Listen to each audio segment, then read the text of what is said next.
Hello, friends. Our seers and sages of ancient India were also convinced that music or certain sounds woven in a certain structure and rhythm have the power to propel us to higher stages of awareness. They encoded these sound patterns in various sutras and mantras, which millions of people around the world chant even today for spiritual transformation. But remember that just mindless chanting of mantras will not lead to real transformation. There has to be an element of shraddha or devotion present in our mind. Now, Patanjali goes even further and says that verbal repetition of a certain special sound called pranava with devotion can take you all the way up to the final samadhi state of chitta vritti nirodh. And this special sound is so sacred that Patanjali equates it with Ishwara or God.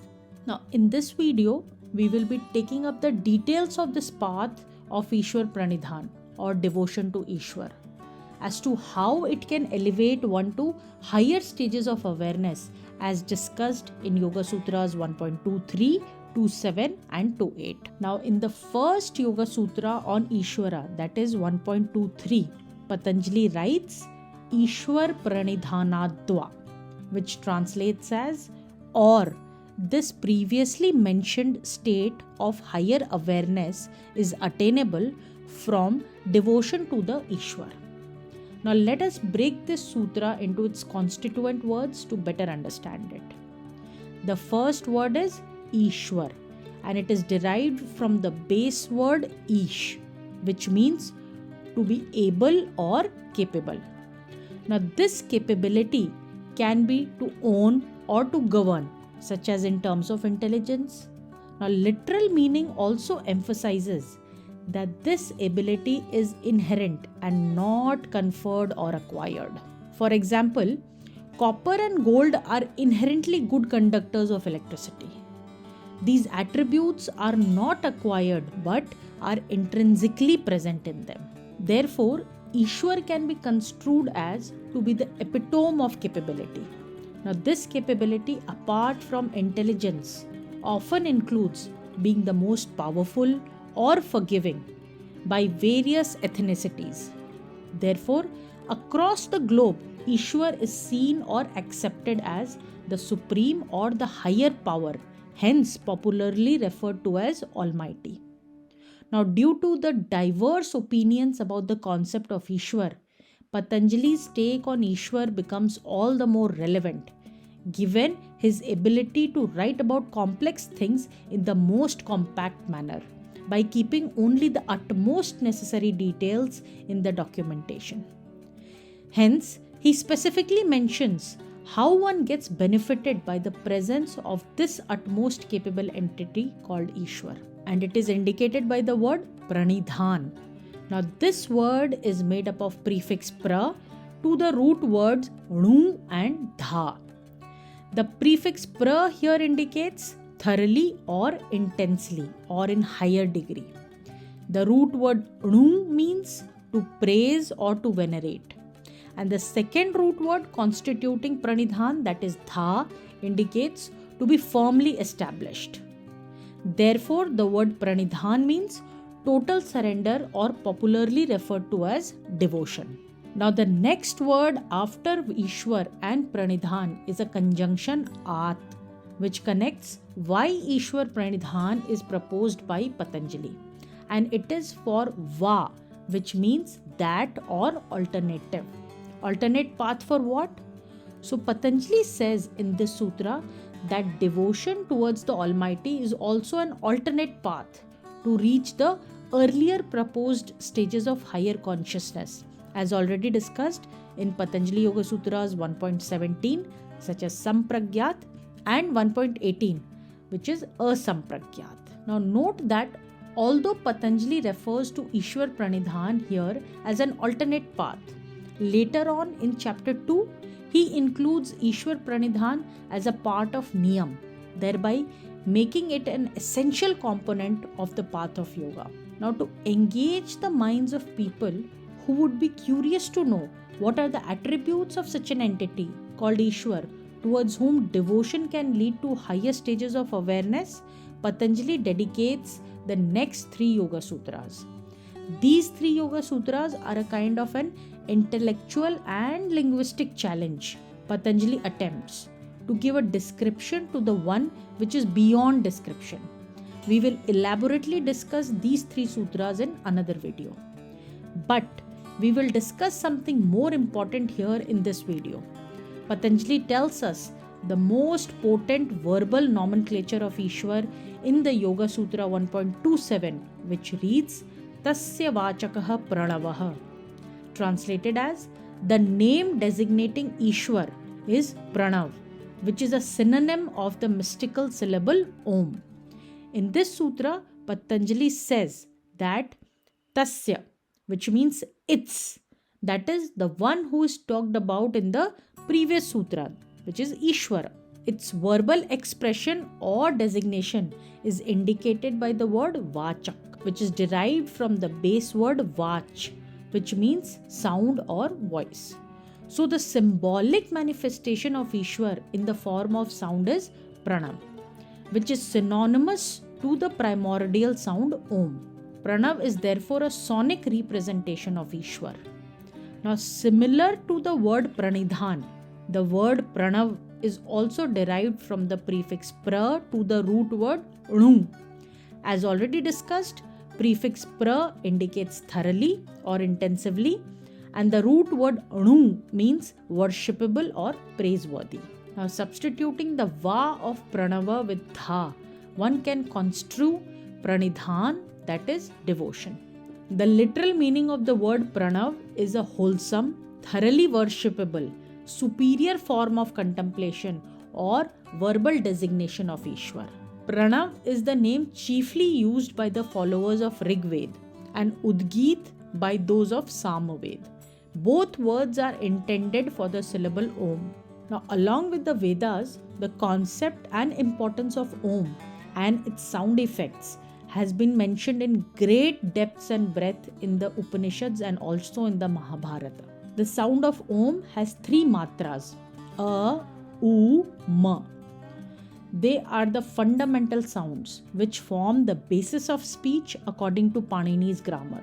It is easy to pronounce since, unlike consonants, vowels can be pronounced in prolonged continuity. The chants of Om coordinate breath with speech, states the Chandogya Upanishad. And this coordination of breath with Om chanting revitalizes our energy body, that is Pranamaya Kosh, which is a vital process in yoga. Since the sound reverberations moves from the throat to the brain, it aids in contemplation too.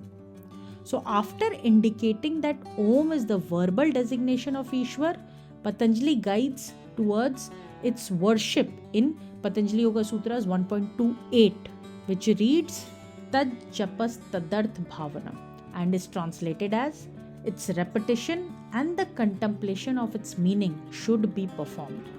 Now, to better understand what it conveys, the sutra can be broken down into its constituent words Tat, Japah, Tat, Arth and Bhavanam.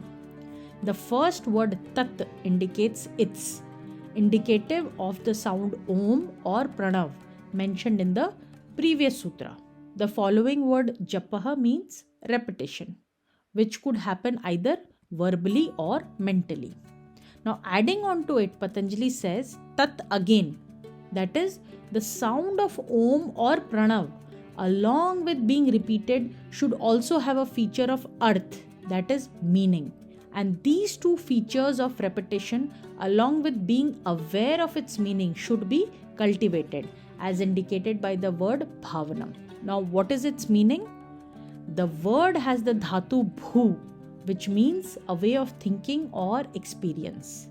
Therefore, the word bhavanam means to nurture or to cultivate. Now, just like it takes time and effort to nurture a seed to grow into a fruit-bearing plant, similarly, devotion to Ishwar by cultivating the habit of repetition of Om, which is the verbal designation of Ishwar, along with contemplating its meaning, leads the practitioner to elevated states of awareness, such as samadhi, is what is conveyed by Patanjali in the 3 Yoga Sutras 1.23, 27 and 28 as discussed in this video.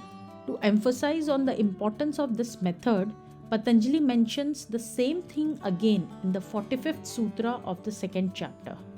Samadhi Siddhirishwar Pranidhanat, translated as from the devotion to Ishwar comes the perfection of Samadhi. Now, through repeated mention of Ishwar Pranidhan in the Yoga Sutras, Patanjali leaves no doubt about the efficacy of this path to attain Chitta Vritti Nirodha. What he leaves to doubt is the actual sound being referred to by the word Pranava. The connection between Pranav and Om can be made only when we read the Upanishads and the Bhagavad Gita. Now in chapter 8 verse 13 of Gita, Krishna says, which is translated as, "He who departs by leaving the body while uttering the single syllable, namely Om, which is Brahman, and thinking of me, he attains the supreme goal." So here Krishna is clearly equating the syllable Om with Brahman or supreme consciousness. There are still 2 open questions that we have not answered. Firstly, why did not Patanjali clearly mention Om if its connection with Pranava is so obvious? This question becomes all the more important since Patanjali is considered to be an ace grammarian and linguist himself. Second open question being, a lot of prominent Vaishnava gurus actually suggest their disciples to chant other mantras like Hare Rama Hare Krishna instead of Om. So is chanting Om necessary for spiritual progress? Our understanding is that regular chanting of Om is a very powerful process and should only be done under the active supervision of a trained master. And Patanjali perhaps wanted to emphasize that what truly matters is the element of devotion, which is pranidhan in our spiritual practice. And the actual sound we utter or the process we follow can vary. Devotion or surrender to Ishwar is a common requirement in all spiritual practices, irrespective of your spiritual or religious beliefs. Probably this is why Patanjali uses similar words pranidhan and pranava in consecutive sutras, both having identical root word anu, referring to as devotion. These choice of words cannot be overlooked, especially when his Yoga Sutras are considered more as a practical manual rather than a pure philosophical treatise to refine human consciousness. Once this devotion is there, other things will automatically fall into place. And if this devotion is not there, then nothing will fructify no matter what you do. So focus on developing this element of devotion or shraddha. And the best way to develop this is through satsang, the company of people who have this quality. Only one lamp can light another lamp. Thank you and stay connected.